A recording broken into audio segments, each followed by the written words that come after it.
Assalamualaikum warahmatullahi wabarakatuh.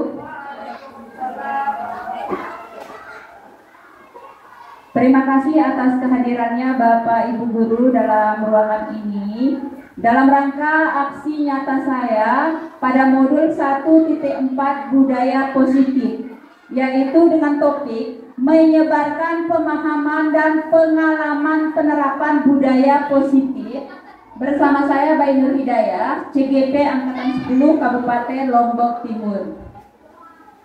Nah, konsep utama dari modul budaya positif ini sendiri Bapak Ibu, yang pertama adalah perubahan paradigma belajar. Yang kedua, tentang disiplin positif. Ketiga, kebutuhan dasar manusia.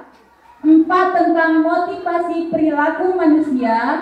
Dan yang kelima adalah posisi kontrol restitusi, keyakinan kelas, dan yang terakhir adalah segitiga restitusi. Semuanya ini akan kita bahas Bapak Ibu Guru satu persatu di sini.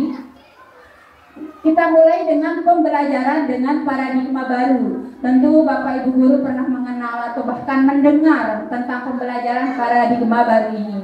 Apa sih pembelajaran paradigma baru? Yaitu pembelajaran yang dirancang berdasarkan prinsip pembelajaran terdiferensiasi, sehingga setiap siswa belajar sesuai dengan kebutuhannya dan tahap perkembangannya untuk apa? Mewujudkan profil pelajar Pancasila.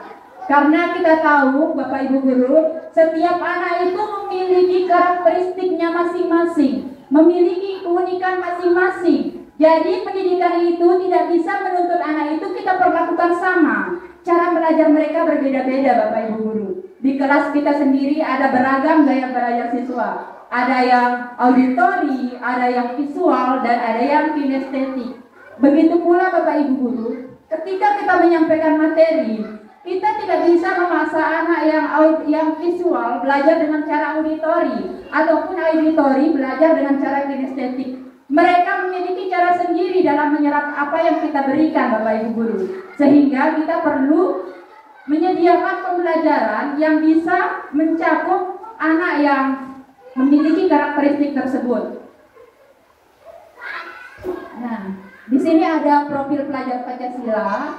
Yang pertama, beriman dan bertakwa kepada Tuhan Yang Maha Esa, berkebinekaan global, gotong royong, mandiri, kreatif, dan bernalar kritis.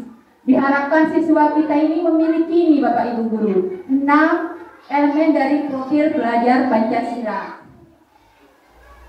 Yang kedua, kita bahas tentang disiplin positif. Apa sih disiplin itu? Menurut Bapak Ibu Guru, disiplin itu bagaimana sih? Iya, taat sesuai dengan aturan. Nah, disiplin itu berasal dari kata disiplina yang artinya belajar. Disiplin ini mengacu pada disiplin diri, memiliki tanggung jawab terhadap apa yang dilakukannya berdasarkan nilai-nilai yang diyakininya. Nah, disiplin positif ini adalah satu cara penerapan disiplin yang bertujuan menumbuhkan kesadaran, Bapak Ibu Guru. Kata kuncinya di sini adalah kesadaran tanpa ada paksaan. Jadi disiplin itu harus muncul dari diri siswa itu sendiri, Ibu Bapak, tanpa ada paksaan, tanpa dia takut hukuman atau karena imbalan dia disiplin, bukan begitu. Tapi disiplin itu ada kesadaran dirinya. Nah, yang terakhir adalah sebagai pendidik, tujuan kita adalah menciptakan apa?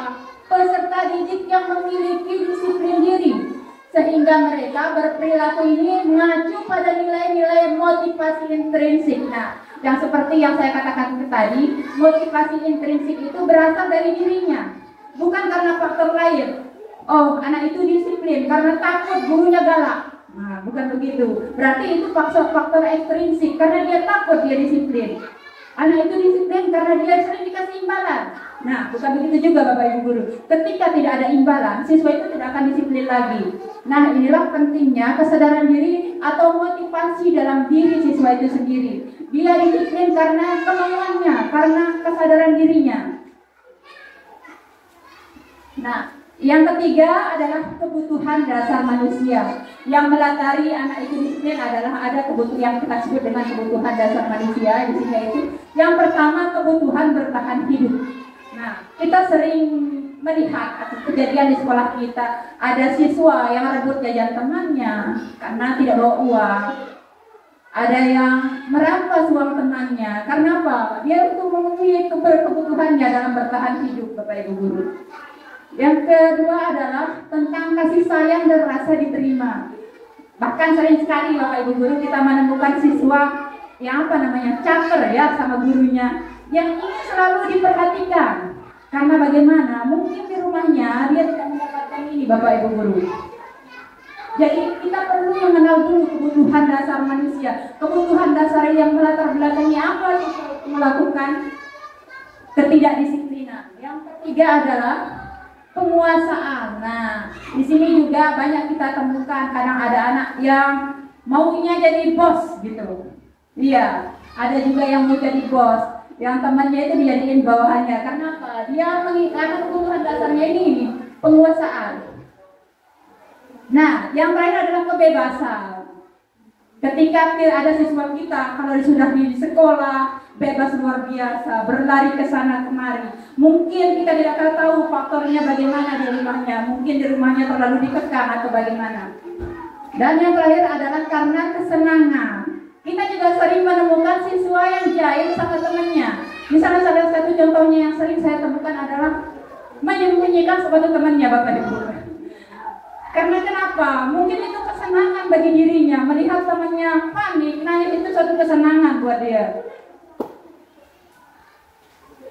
Yang ketiga adalah tentang motivasi perilaku manusia. Apa itu motivasi? Motivasi itu adalah dorongan yang timbul pada diri seseorang secara sadar atau tidak sadar melakukan suatu tindakan dengan tujuan tertentu. Nah, motivasi ini untuk menghindari ketidaknyamanan. Nah, kadang siswa termotivasi taat aturan karena apa? Ini Bapak Ibu guru, dia menghindari hukuman. Oh, saya takut dihukum kalau saya tidak disiplin. Nah, itu adalah faktor ekstrinsik Ibu guru. Dia disiplin karena dia takut hukuman, bukan dari kesadarannya sendiri. Yang kedua adalah untuk mendapatkan imbalan dan penghargaan. Imbalan. Jadi, ketika siswa tidak mendapatkan imbalan, dia akan kembali ke bentuk awalnya lagi, Bapak Ibu guru. Makanya pentingnya apa? Kita berdisiplin itu, membuat siswa disiplin itu berdasarkan kemauannya, berdasarkan kesadaran dirinya tentang aturan yang ada. Nah, di sini ada antara perbedaan hukuman, konsekuensi, serta restitusi. Kita bahas satu persatu dulu. Hukuman ini sifatnya tidak terencana, Bapak Ibu guru. Dia tiba-tiba. Nah, murid itu tidak tahu apa yang terjadi serta dia itu tidak dilibatkan dan bersifat satu arah dari gurunya saja. Misalnya, ada siswa yang datang tidak memakai atribut lengkap. Kamu keliling lapangan 5 kali atau 10 kali. Itu adalah bentuk hukuman, Bapak Ibu guru. Jangka waktunya akan diingat terus sampai anak itu sampai dia dewasa. Rasa malunya ketika dilihat sama teman-temannya berlari akan dia ingat sampai dia dewasa, dan mungkin akan diceritakan ke anaknya lagi. Nah, itu adalah kesan buruk yang membekas pada anak. Dan konsekuensi, perbedaannya ada, konsekuensi dulu ya. Perbedaannya adalah kalau konsekuensi ini sifatnya terencana, Bapak Ibu guru. Kadang hukuman itu kita berikan ke siswa karena sudah terencana. Seperti apa? Misalnya kita membuat keyakinan kesepakatan kelas. Misalnya ada siswa yang bermain ketika belajar. Nah, Denny bermain ketika belajar. Kira-kira menangkap keyakinan kelas kita yang apa? Kira-kira apa hukumannya? Oh, dia harus diam di kelas 20 menit, Bu guru tidak boleh keluar, misalnya contohnya. Itu adalah contoh konsekuensi. Jadinya hukuman yang kita berikan itu berdasarkan kesepakatan siswa. Nah, itu pun dalam bentuk hukuman juga, Bapak Ibu guru. Dan yang terakhir adalah restitusi. Kalau restitusi ini adalah proses menciptakan kondisi bagi murid untuk memperbaiki kesalahan. Nah, inilah yang saya pelajari sekarang, Bapak Ibu guru, tentang restitusi. Jadi bagaimana? Siswa yang membuat kesalahan, siswa sendiri yang menemukan solusinya sendiri, Bapak Ibu Guru. Tanpa kita yang memberikan hukuman, dia sudah tahu konsekuensi dari perbuatan yang sudah dia lakukan, sehingga dia itu bisa melakukan perbaikan ke depannya. Nah, ada 5 posisi kontrol guru yang perlu kita ketahui, Bapak Ibu Guru. Yang pertama, sebagai penghukum. Nah, mungkin ini seringkali kita lakukan, Bapak Ibu Guru, ya, posisi kontrol ini, bahkan saya pun masih sering melakukan ini, posisi kontrol sebagai penghukum. Oh, kamu tidak buat PR, berdiri di depan, angkat kaki, misalnya, itu adalah posisi penghukum. Dan jangka waktunya akan diingat terus sama siswa. Jadinya image yang sudah dia dapatkan, mal yang sudah dia rasakan itu akan selalu diingat, bahkan sampai dia tua akan diingat dan akan diceritakan lagi, mungkin kita tidak tahu. Jadi posisi penghukum ini tidak terlalu bagus, Bapak Ibu Guru. Yang kedua, sebagai pembuat merasa bersalah. Nah, ini pun sering kita lakukan juga agar siswa itu merasa bersalah sudah melakukan perbuatannya. Dan yang ketiga adalah posisi kita sebagai pemantau. Kamu sadar nggak? Kamu sudah melanggar aturan sekolah. Konsekuensinya adalah misalnya berdiri di bawah tiang bendera. Itu adalah sebagai pemantau. Kita menghukumnya berdasarkan aturan yang ada di sekolah. Nah, ini teman, seharusnya ini teman. Posisi kita sebagai teman, kita pun sering ya Bapak Ibu Guru, bahkan sampai sekarang posisi teman ini selalu kita lakukan untuk dekat sama anak. Dan yang terakhir adalah posisi kita sebagai manajer di sini. Posisi manajer ini adalah menuntun siswa, Bapak Ibu, menuntun siswa dia menemukan solusinya sendiri atas permasalahan yang sedang dihadapinya. Contoh penerapan 5 posisi kontrol guru, Bapak Ibu Guru. Contoh kasusnya di sini misalnya. Siswa tidak memakai atribut lengkap saat upacara. Nah, posisi guru sebagai penghukum, kira-kira apa yang dilakukan guru sebagai penghukum di sini, Bapak Ibu? Lari keliling lapangan selama 10 menit. Nah, itu adalah bentuk hukuman ya. Posisi gurunya sebagai penghukum di sini.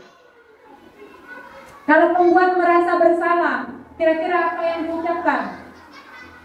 Berapa kali sih ibu guru katakan harus memberitahu kamu selalu mengecewakan ibu guru. Nah, ini membuat siswa merasa bersalah di sini, Bapak Ibu Guru. Dan yang ketiga adalah posisi kita sebagai teman. Ayo dong, ikuti aturan sekolah. Tolong bantu ibu sekali ini saja. Yang sudah tidak apa-apa, yang lain kali jangan sampai berbuat itu lagi ya. Posisi yang terakhir adalah bukan terakhir Bapak Ibu Guru, pemantau ya. Nah, posisi pemantau di sini dia selalu melihat peraturan yang ada di sekolah. Artinya disiplin sekali kalau posisi guru sebagai pemantau di sini. Kamu sudah melanggar peraturan sekolah. Kamu tahu kan konsekuensinya? Nah, itu posisi guru sebagai pemantau. Dan yang terakhir adalah sebagai manajer. Nah, inilah yang kita harapkan sebagai manajer ini yang akan kita lakukan pada segitiga restitusi. Apa kamu tahu kesalahanmu? Kira-kira bagaimana kamu memperbaikinya? Nah, di sini guru itu menawarkan solusi di sini agar siswa itu bisa menyelesaikan permasalahannya sendiri. Nah, sekarang saya punya pertanyaan Bapak Ibu Guru. Posisi kontrol apakah aku? Coba Bapak Ibu Guru, kira-kira posisi dari kelima posisi kontrol ini, kira-kira kamu tidak pernah benar melakukannya. Kira-kira posisi kontrol apa ini? Dari penghukum, pemantau, manajer, pembuat rasa bersalah.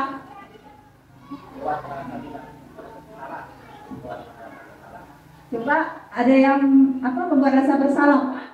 Ada lagi? Kamu tidak pernah benar melakukannya. Posisinya sebagai apa ini Bapak Ibu Guru? Itu sebagai penghukum Bapak Ibu Guru ya. Selanjutnya, apa rencanamu menyelesaikan masalah ini? Kira-kira posisi guru ini kontrol dulu apa ini? Ini lihatlah ada di sana solusi di sana. Manajer, benar sekali Bapak Ibu Guru ya, manajer. Ayolah lakukan demi ibu bapak. Kira-kira sebagai apa ini? Teman, iya benar sekali. Teman. Saya kecewa sekali sama kamu. Kira-kira apa ini?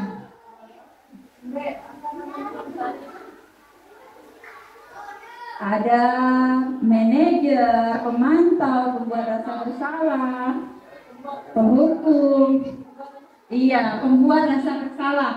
Dan yang terakhir adalah kamu tidak pernah mendapat nilai jika tidak mengerjakan tugas.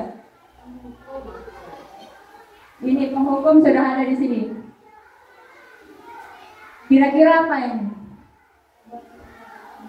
Pemantau, ya benar sekali, pemantau ya. Ada konsekuensi aturan yang harus dia taati di sini.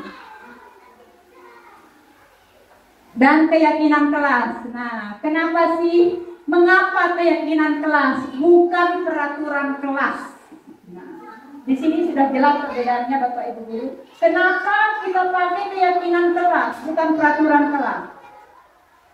Karena keyakinan kelas ini adalah timbul dari kesadaran diri sendiri siswa menaati aturan. Kalau peraturan di sini, siswa akan merasa terpaksa. Oh, kalau saya tidak menaati peraturan itu, saya akan dihukum. Kalau saya menaati peraturan itu, saya mendapatkan imbalan. Nah, peraturan kelas ini konotasinya juga negatif. Misalnya, dilarang mengejek teman, misalnya. Itu adalah bentuk peraturan kelas. Tapi kalau keyakinan kelas konotasinya positif Bapak Ibu Guru.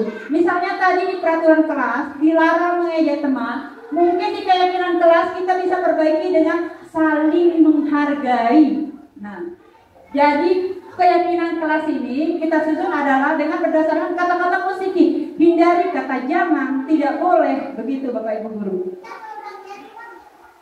Dalam menyusun pembentukan keyakinan kelas juga harusnya bersifat abstrak, berupa pernyataan universal, dibuat dalam pernyataan positif. Sedikit saja Bapak Ibu Guru, jangan banyak-banyak, biar mudah diingat oleh siswa dan mudah ditaati juga oleh siswa. Sesuai dengan kondisi kelasnya juga, sehingga mudah diterapkan. Dan yang terakhir, semua warga sekolah atau warga kelas, misalnya kita buat peraturan di kelas itu harus kita libatkan ketika pembentukan keyakinan kelas ini. Nah, segitiga restitusi. Apa itu segitiga restitusi? Ini yang saya pelajari Bapak Ibu Guru di sini di modul ini. Saya fokusnya di sini.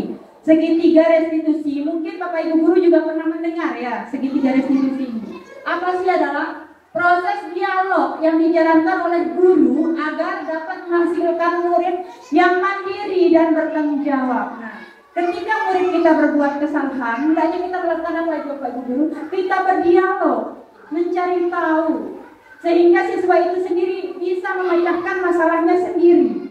Dia menyadari kesalahannya sendiri.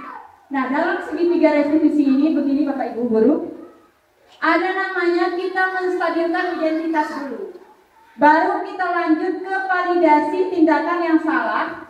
Dan yang terakhir adalah kita menanyakan keyakinan. Nah, di tahap menanyakan keyakinan ini, siswa sudah memiliki solusi sendiri atas permasalahan yang dihadapinya. Tahap menstabilkan identitas berdasarkan prinsip membuat kesalahan itu adalah proses dari pembelajaran. Nah, kita bisa menggunakan kata-kata ini Bapak Ibu Guru. Oh, tidak apa-apa nak, berbuat salah itu wajar. Atau tidak ada manusia yang sempurna. Atau Ibu Guru juga pernah kok melakukan itu. Ibu juga tidak mau mencari siapa yang salah. Ibu ingin mencari solusi dari permasalahan kamu. Atau kamu berhak merasa begitu. Nah, ini adalah kita menstabilkan identitas dulu agar siswa apa? Merasa lebih plong lagi bercerita kepada kita Bapak Ibu Guru. Selanjutnya, validasi tindakan yang salah, tahap keduanya ini. Berdasarkan perilaku berupaya memenuhi suatu kebutuhan tertentu. Contohnya seperti ini. Kamu pasti punya alasan mengapa melakukan hal itu. Padahal kamu bisa melakukan yang lebih buruk daripada itu, tapi tidak kan, misalnya begitu. Atau kamu patut bangga karena telah melindungi sesuatu yang penting buat kamu. Dan yang terakhir adalah kita juga bisa mengatakan kamu melakukannya karena mempertahankan sesuatu yang penting bagi kamu. Artinya kita support dia sebelum kita mengajak dia untuk mengenali kesalahannya. Dan tahap Yang terakhir adalah menanyakan keyakinan. Nah, disinilah siswa menyadari kesalahannya. Berdasarkan prinsip teori kontrol di sini. Nah, teori kontrol yang 5 kontrol guru yang tadi itu bisa kita terapkan di sini Bapak Ibu guru. Posisi kontrol mana yang paling tepat kita gunakan di sini. Nah, kita bisa mengatakan apa keyakinan kelas kita, nilai apa yang telah disepakati bersama. Kamu ingin menjadi orang seperti apa sih? Atau seperti apa gambaran sebuah kelas yang ideal menurut kamu? Nah, di sini saya sudah melakukan skenario Bu untuk menerapkan segitiga restitusi. Waalaikumsalam.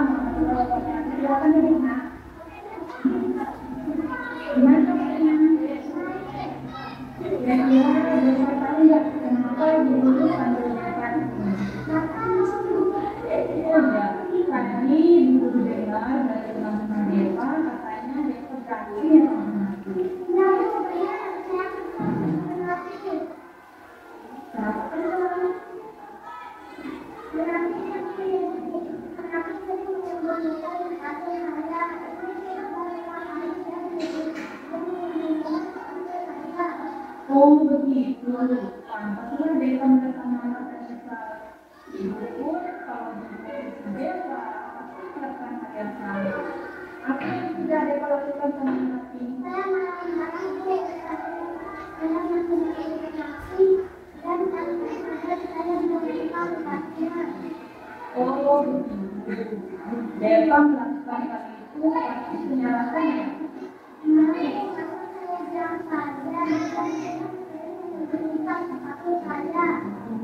Ya wajarlah kalau Deva merasa marah, tidak rela ya sepertinya dilanjutkan lagi sama laki-laki. Ibu sangat menghargai tindakan Deva yang tidak melakukan lebih dari itu ya saya misalnya memukul. Nah sekarang coba kita pikirkan, kira-kira tindakan Deva tadi yang mematikan nanti sampai pada markasnya itu apakah sesuai dengan keyakinan kita? Menurut Deva, keyakinan kelas mana yang sudah dilanggar? Kalau korban mati anak ibu. Iya betul. Menurut Deva, saling menghormati itu penting tidak menurut Deva? Baik, kalau memang itu penting, kira-kira apa yang Deva harus lakukan? Harus sabar Bu. Nah, sekarang Deva bersedia nggak untuk bayi masalah ini? Iya Bu. Apa yang akan Deva lakukan untuk memperbaiki masalah ini? Saya akan meminta maaf kepada Nabi dan saya akan selalu bersabar dan menahan amarah saya. Kalau ada teman yang menimbulkan sesuatu lagi, saya akan melaporkan kepada atau kepada kita. Iya, tetap sekali tinggalannya Deva. Sekarang tetap semangat ya, jangan sedih lagi. Mana ya? Sekarang balik mengajukan ya. Itu adalah contoh dari skenario ya Bapak Ibu Guru, penerapan dari segitiga restitusi. Mungkin memang kelihatannya sulit Bapak Ibu Guru, tapi kalau kita konsisten, pelan-pelan, insya Allah kita bisa. Sehingga apa yang kita harapkan di sini, siswa itu menaati peraturan karena apa? Karena kesadaran dirinya seperti tadi, bukan karena kita paksa.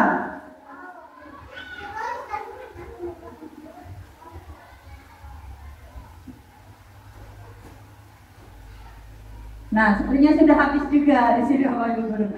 Nah, dari semua itu kira-kira ada pertanyaan tidak Bapak Ibu Guru? Ya silakan Pak. Pertanyaan.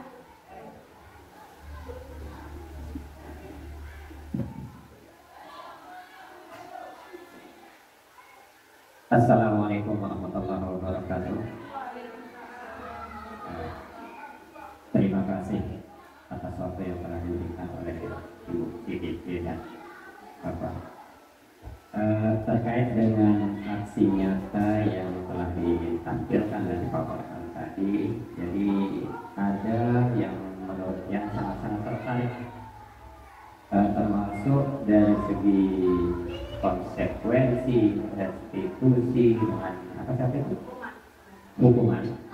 Jadi ada sedikit yang masih tanda tanya di yang sendiri, perbedaan yang secara lebih mendalam antara tiga lingkaran yang tadi, restitusi, konsekuensi dengan hukuman tadi. Kalau seandainya kita lihat di dalam konsekuensi itu ada suatu kesepakatan kalau tidak salah antara guru dengan siswa, kesepakatan keras, keyakinan keras.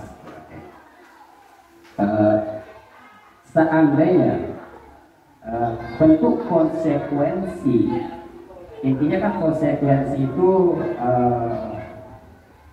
bentuk dari, kalau kita bisa bilang, hukuman juga,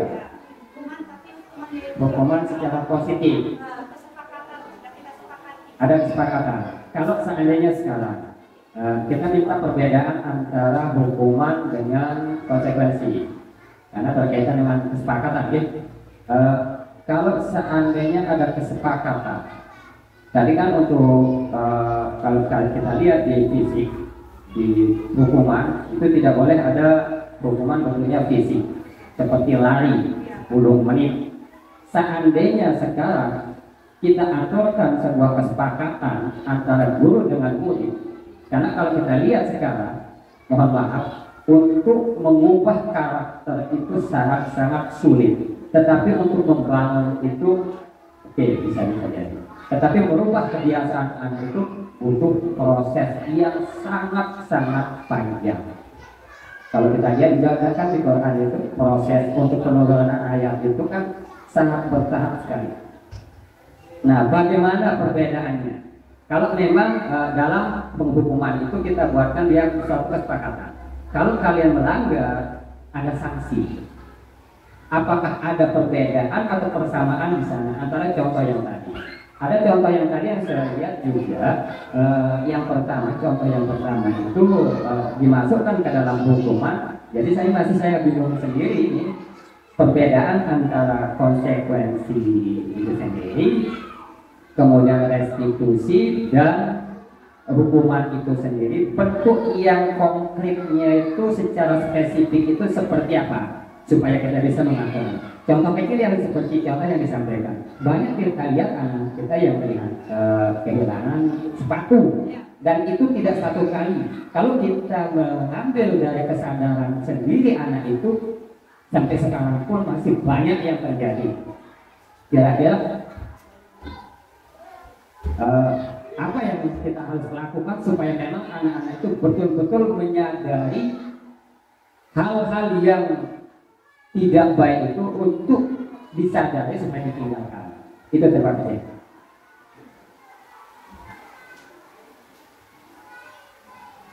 Ya, terima kasih Pak atas pertanyaannya yang sangat luar biasa sekali ya.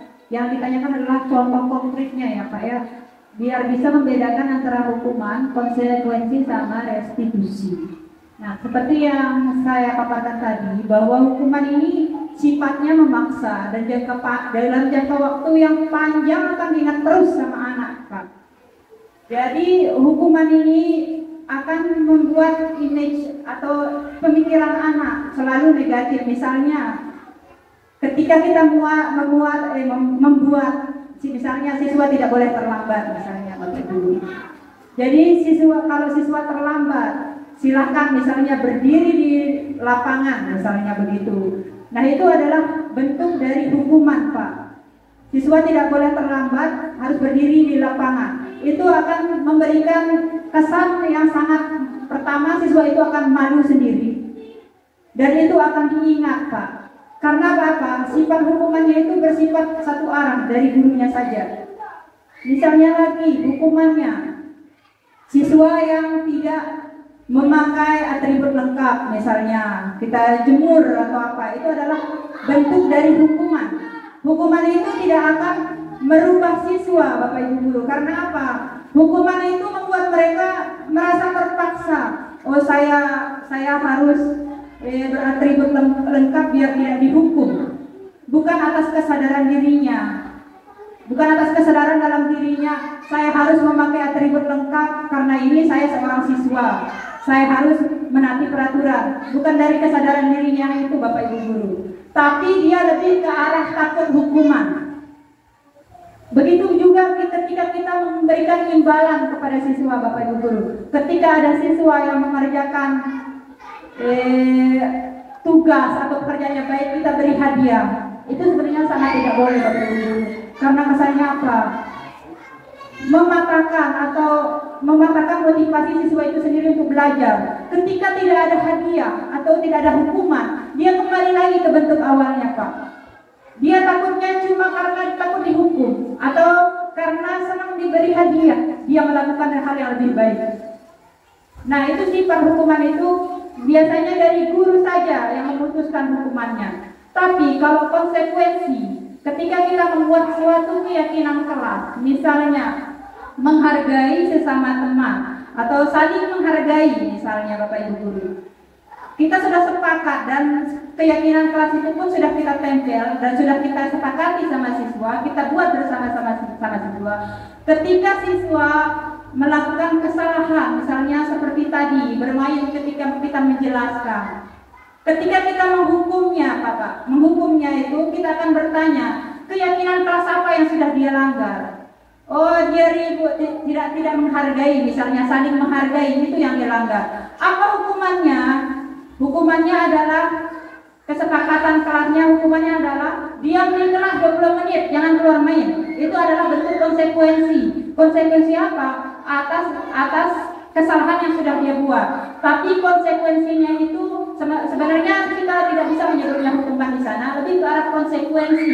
Konsekuensi karena sudah melanggar peraturan. Peraturannya apa? Yang sudah kita sepakati, yang sudah kita buat bersama anak.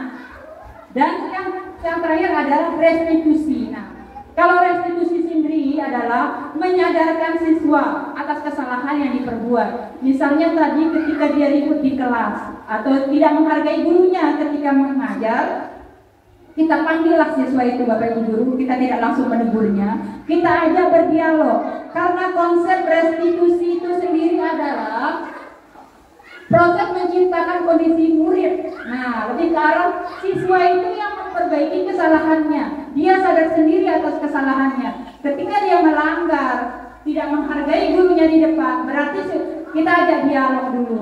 Kenapa bisa berbuat seperti itu? Oh, wajar kok, ibu guru juga pernah melakukan seperti itu dulu waktu ibu guru sekolah, begitu. Kita lakukan menstabilkan identitas dulu. Baru setelah itu kita validasi tindakan yang salahnya seperti apa tadi. Baru kita tanyakan keyakinan kelas di sana. Kira-kira tindakannya tadi yang tidak menghargai Bapak Ibu guru ketika mengajar itu melanggar keyakinan kelas, kita tidak. Nah, kita tidak langsung kamu melanggar keyakinan kelas, tidak langsung begitu. Tapi kita yang bertanya ke siswa dan dia menyadari sendiri, oh iya saya melanggar keyakinan kelas. Keyakinan kelas yang mana? Saling menghargai. Nah, kira-kira ke depannya kamu ingin jadi bagaimana sih? Atau bagaimana sih solusinya biar kamu bisa memperbaiki ini? Nah, di sana akan timbul dari dalam diri siswa itu kesadaran dirinya sendiri untuk memperbaiki kesalahan yang sudah dia perbuat tanpa kita memberikan hukuman, tanpa kita memberikan konsekuensi, Bapak Ibu guru di sana. Sehingga akan muncul dari dalam dirinya, unsur intrinsik dalam dirinya untuk menyadari kesalahannya. Begitu Bapak. Ada lagi mungkin tapi itu juga butuh proses, Bapak ya, seperti yang saya lakukan, butuh proses, tidak selalu instan.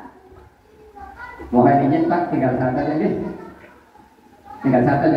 Ya, baik, terkait dengan masih berkaitan dengan yang tiga ini, hukuman dengan konsekuensi. Jadi tadi kalau kita lihat pemaparannya juga tidak boleh sekarang ada istilah peraturan kan? Berarti selama ini pemerintah yang membuat kita aturan itu salah dong? Karena nanti di sana ada hukuman juga. Nah, bagaimana itu?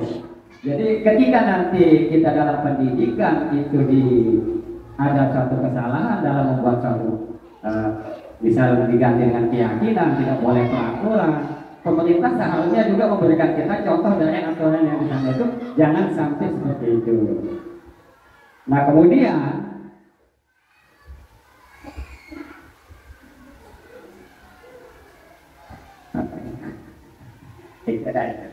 cukup ya, waktunya sudah. Terima kasih. Terkait peraturan sama konsep, peraturan sama keyakinan, Bapak. Sebenarnya peraturan ini, kenapa kita lebih memilih, bukan tidak boleh Bapak ya, kita lebih memilih kepada keyakinan.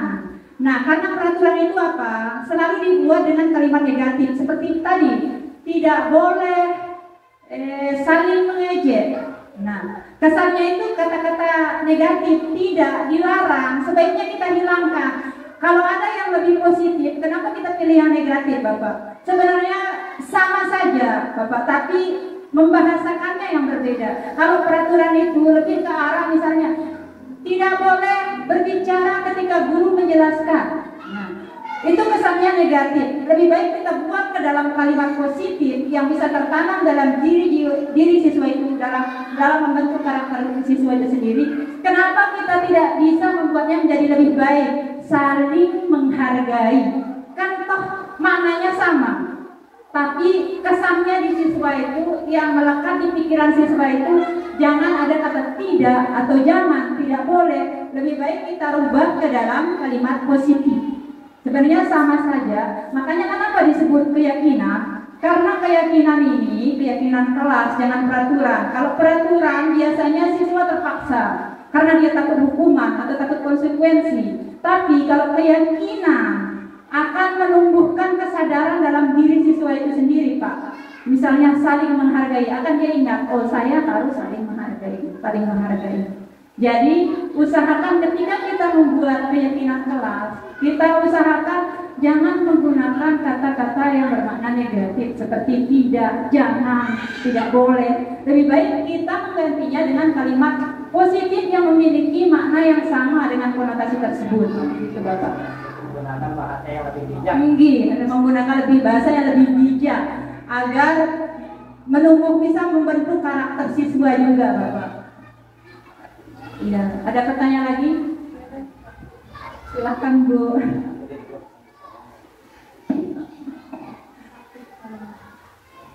Oke, assalamualaikum warahmatullahi wabarakatuh. Terima kasih atas waktu dan kesempatan yang telah diberikan. Ini terkait dari restitusi sama apa tadi? Enggak, yang satunya. Enggak,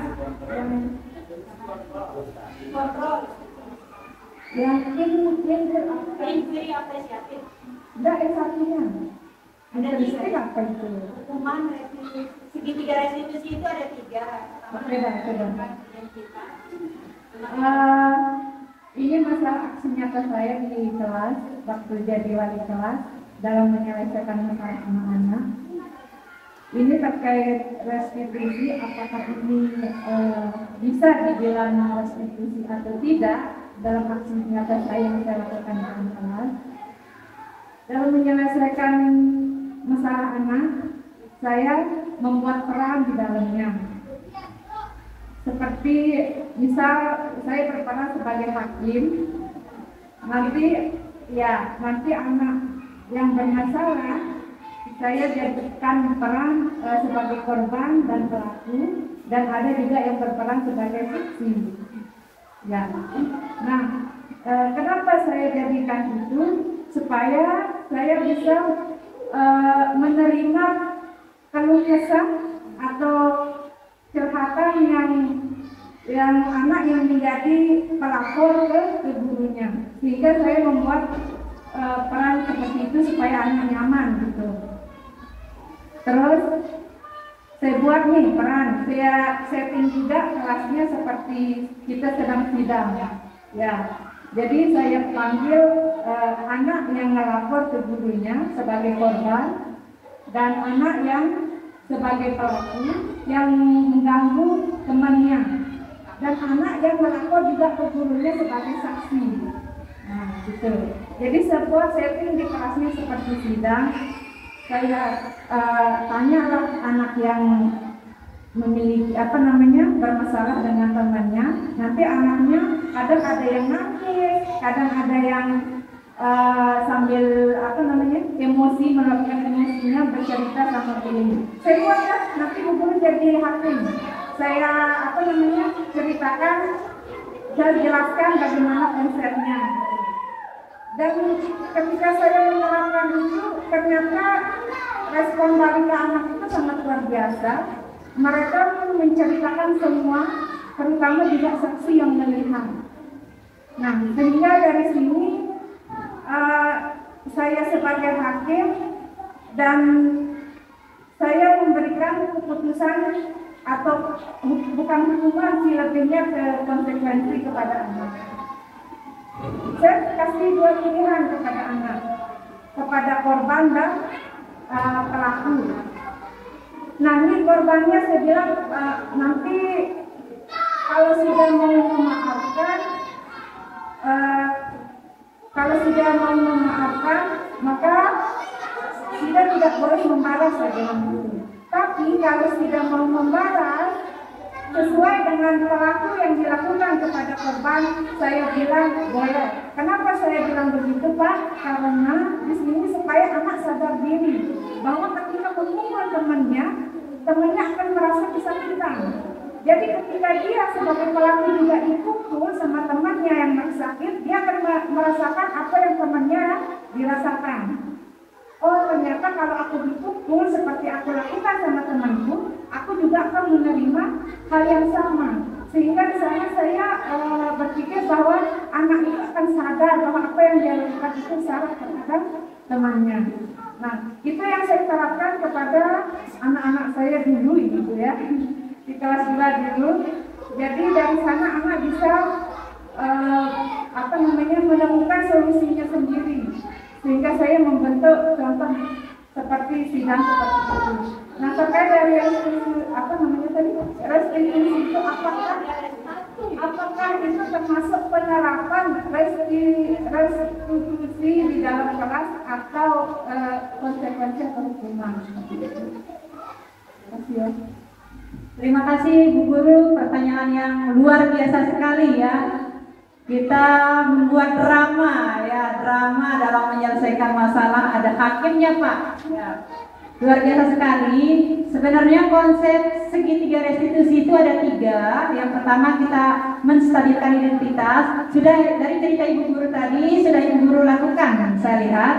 Dan yang kedua adalah validasi tindakan salah. Dengan Ibu Guru menanyakan tadi kesalahannya apa yang sudah diperbuat, validasi tindakan salah. Tapi tahap yang ketiga belum saya lihat Ibu Guru. Nah, kunci utama dari restitusi itu sebenarnya adalah pada tahap ketiganya, menanyakan keyakinan. Sebelumnya kan kita sudah membuat keyakinan kelas dulu sama anak-anak. Keyakinan kelas itu kita susun dengan berdiskusi sama anak dan kita tempelkan, dan itu akan selalu diingat, selalu tertanam dalam diri anak. Konsep dari segitiga restitusi sendiri adalah ini Bapak Ibu Guru, pada tahap menanyakan keyakinan.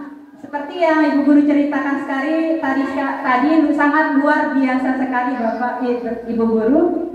Ibu Guru sudah saya lihat menstabilkan identitas dan sampai tahap ke validasi tindakan yang salah. Tapi tahap yang ketiga belum saya lihat Ibu Guru, yang menanyakan keyakinan. Apa fungsinya kita menanyakan keyakinan?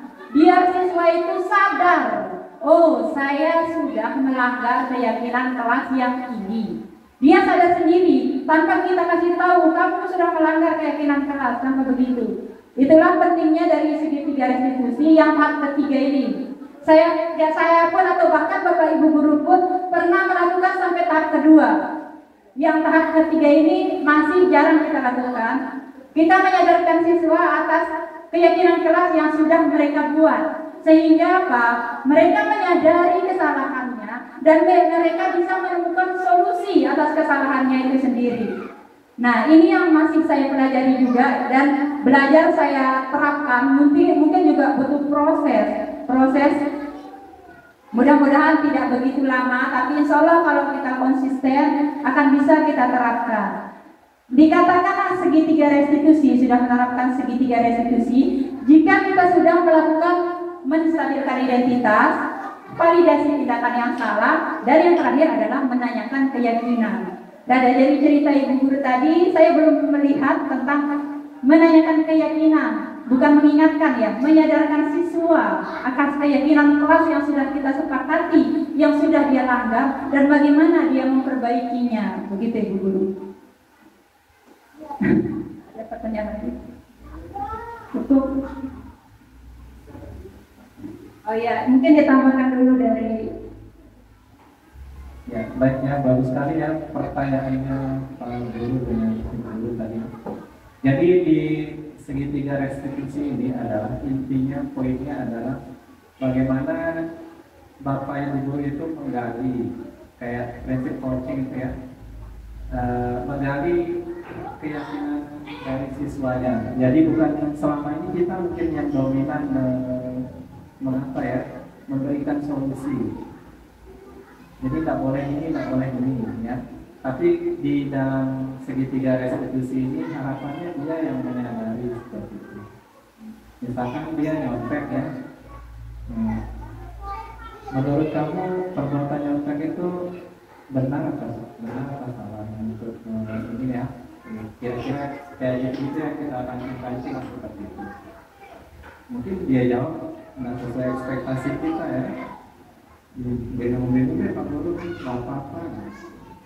Jadi disitulah peran kita untuk meluruskan ya, menguatkan lah bahwa tindakan ini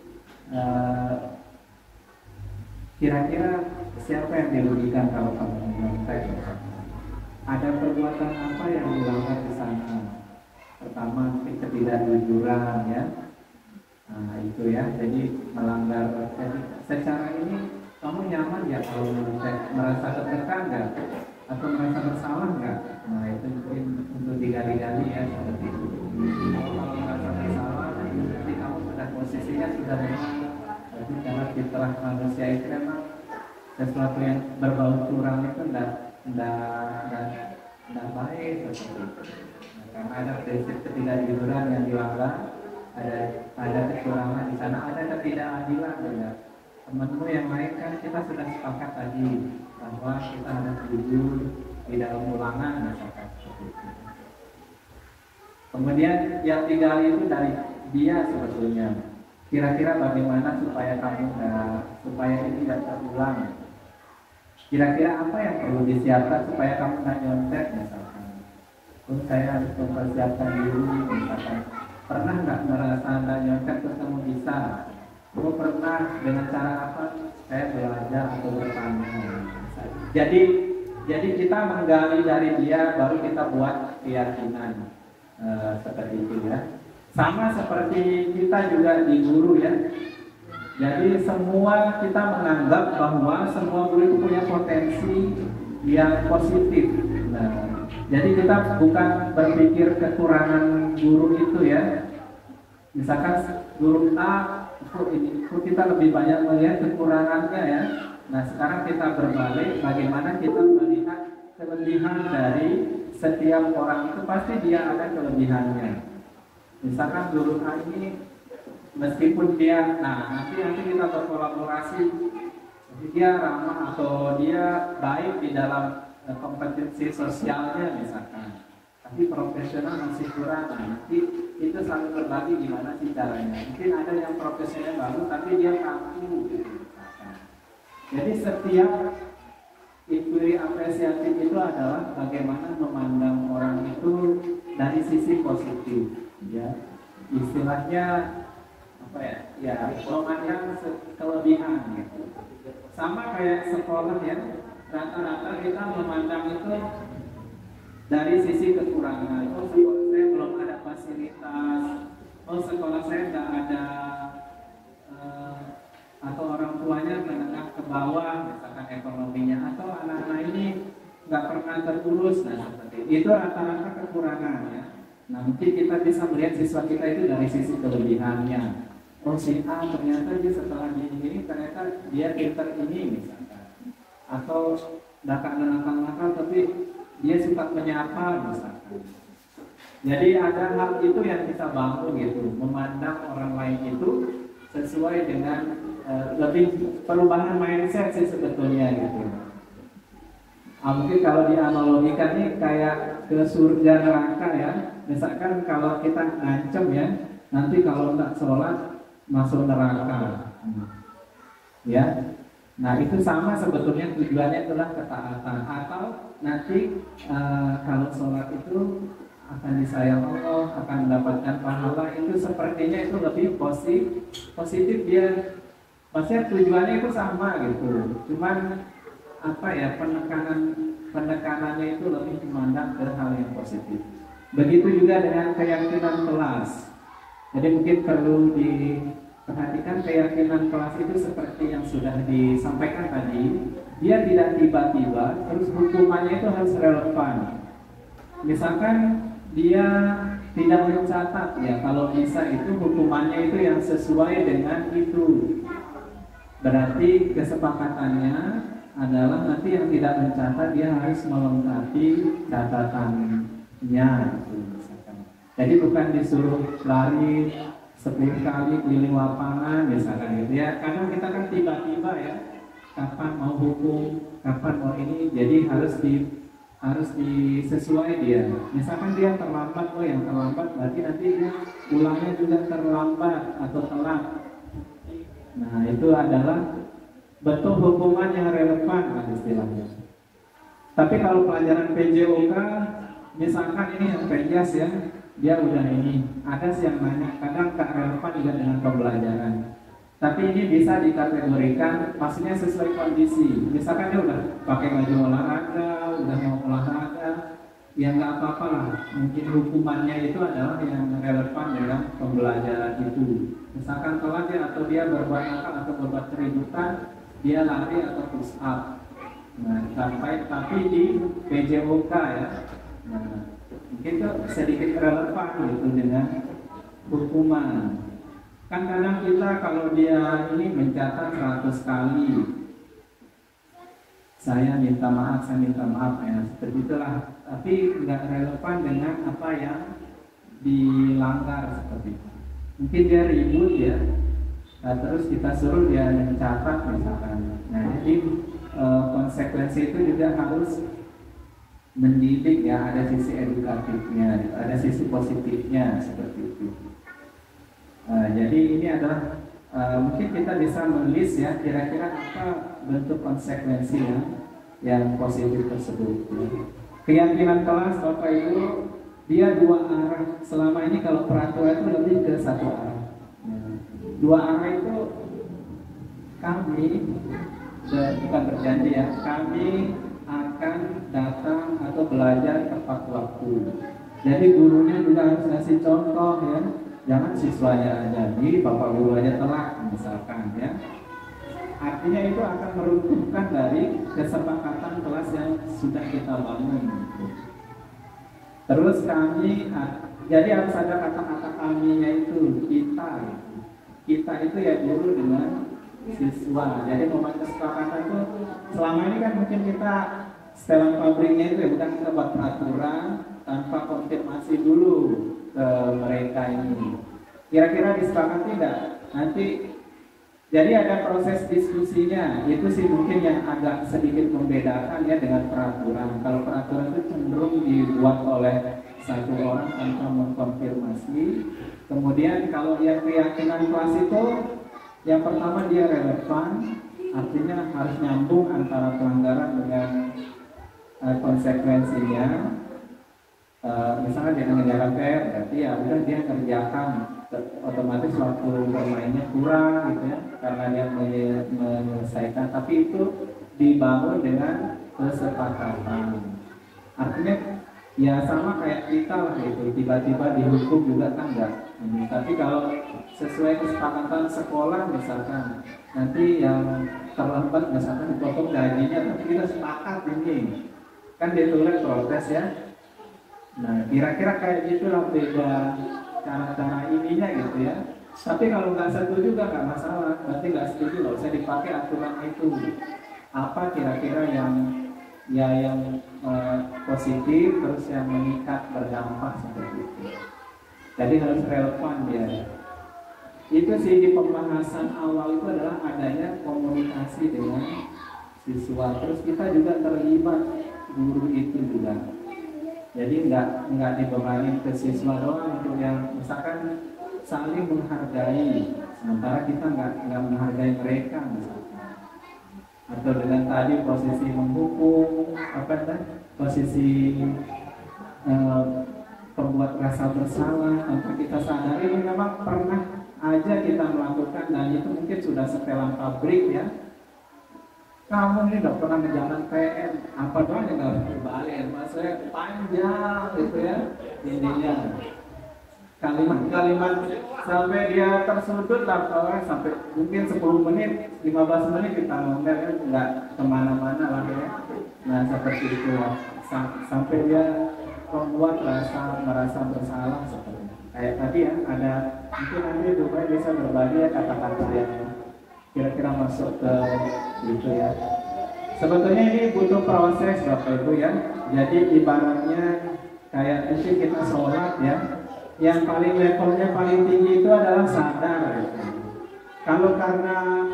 Kalau yang tidak ikut upacara misalkan nanti dihukum lari keliling lapangan, nah itu kebanyakan motivasi internal atau eksternal, dari luar atau dari dalamnya itu eksternal ya. Nah eksternal itu biasanya lemah dia, atau kalian belajar supaya nanti tidak dimarahi guru, itu lebih ke eksternal. Kayak kita sholat, misalnya kalau kita sudah terbiasa, kita nggak mandang mau dapat hukuman atau enggak, itu kan udah lain levelnya ya. Mungkin anak-anak yang kayak gitu ya, nanti kalau nggak sholat dipukul atau apa, mau penggarisan atau apa gitu ya. Nah, kalau gini misalnya ya. nanti kalau kamu nggak bisa baca, kamu nggak boleh baca ya gitu. Kan apakah itu termasuk ini kan menekan anak gitu kan, tapi anak itu tidak ada salah pilihnya gitu. Jadi dari pewangi itu gitu. Nah meluap ya. Itu gimana itu Kak? Apakah itu hukuman atau termasuk dari mungkin bahasanya di ya, yang lebih memotivasi, namun kata berbaik kan sih, apa ciri-ciri keyakinan itu, kata-katanya memotivasi, menggerakkan, apa lagi tadi yang menginspirasi, pokoknya ya apa cari kata-kata yang kalau itu kayaknya kalau menurut Bapak Ibu kalau begitu kan terancam nggak?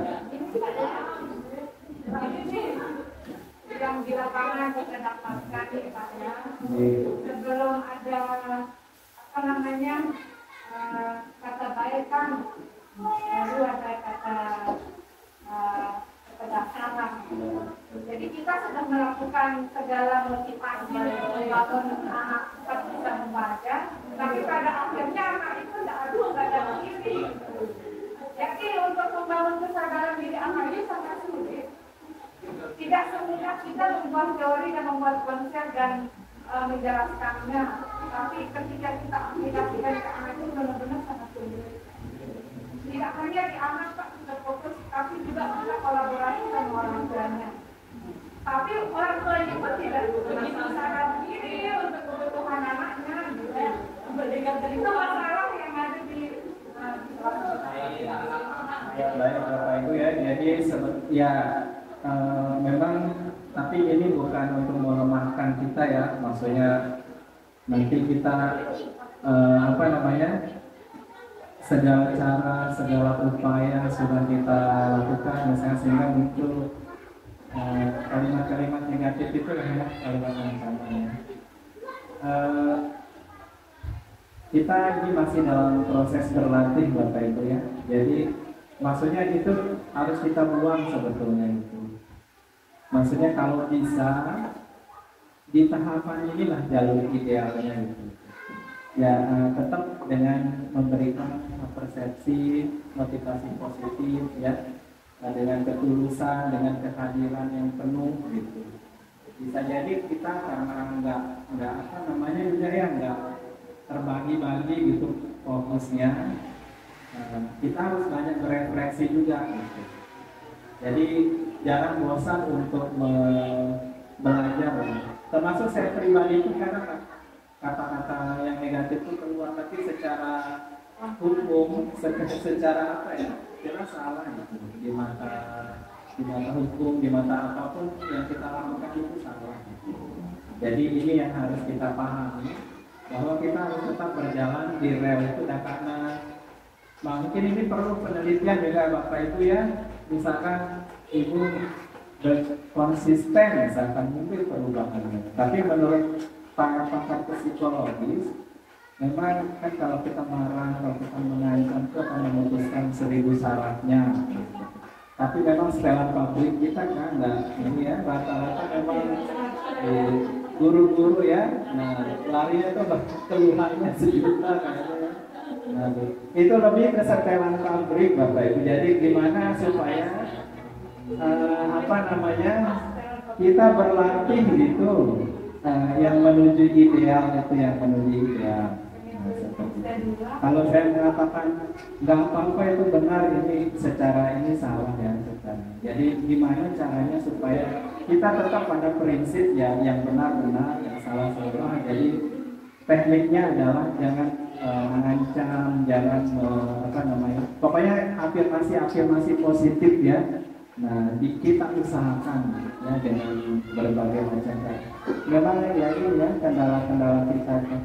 Tapi coba Bapak, mungkin karena kita nggak konsisten gitu ya, kadang baik, kadang enggak ya, kadang melakukan itu, jadinya kayak nggak bisa terukur gitu. Coba kalau kita ditanya, lebih senang guru yang bagaimana, guru yang dirindukan itu seperti apa misalnya? Mungkin yang pintar, perhatian ya, si murah senyum, pokoknya rata-rata karena fitrah manusia seperti itu ya. Kita banyakkan itu nggak suka sama guru yang bilang lumpuhkan misalkan seperti itu. Meskipun itu ada sih yang bilang itu positif itu apa ya, tetapi dari sisi keilmuan psikologisnya itu, dari sisi pendidikan itu bukan itu yang disarankan ya, Bapak Ibu. Jadi konsekuensi itu sekali lagi 2 arah Bapak Ibu ya. Keyakinan kelas itu 2 arah gitu. Apa-apa keputusannya, tapi kalau bisa itu yang positif ya. Misalkan saling menghargai, menyapa ketika di luar, terus kalau keluar izin ya, izin ketika mau ada keperluan. Nah itu yang harus kita bangun misalkan, yang kayak gitulah. Kalau mau bertanya angkat tangan, jadi dituliskan. Nah ada praktek baik Pak Suhaili ya, ada temannya Bu baik. Jadi itu konsekuensi bukan ditempel di depan itu, tapi di tiap medianya biar dibaca ya. Nah, itu salah satu tips dan trik. Kalau di depan bagus ya, tapi akan lebih kuat lagi kalau dia ini. Jadi itu mungkin kalau masalah peraturan Pak Guru, kembali ke peraturan ya, kayak PMM, kinerja ya, apa membuat aksi nyata ya. Ya memang tujuan pemerintah itu sih satu arah sebetulnya juga ya. Tapi ini kita ke siswa ini konsepnya apa ya? Konsepnya lain. Mungkin kalau diadukan ke, maksudnya ada dari dulu apa, tapi mungkin dari sisi timing, waktu dan pembahasannya panjang ya, sehingga lebih banyak itu analisanya dari orang-orang atas dulu ya. Profesor, dokter, ahli pendidikan, mungkin PGRI dan seterusnya yang diundang. Hanya kebijakan itu digelontorkan dulu, baru kalau dicoba dulu, baru kalau ada pro kontra, baru itu yang dibahas. Kalau yang kayak keyakinan kelas ini, karena dia sudah diuji coba di luar ilmu psikologis, jadi saya rasa ini adalah kesepakatan secara umum bahwa hal-hal positif yang membangun itu adalah memang sudah harus diterapkan. Mungkin itu tambahannya Bu Mai.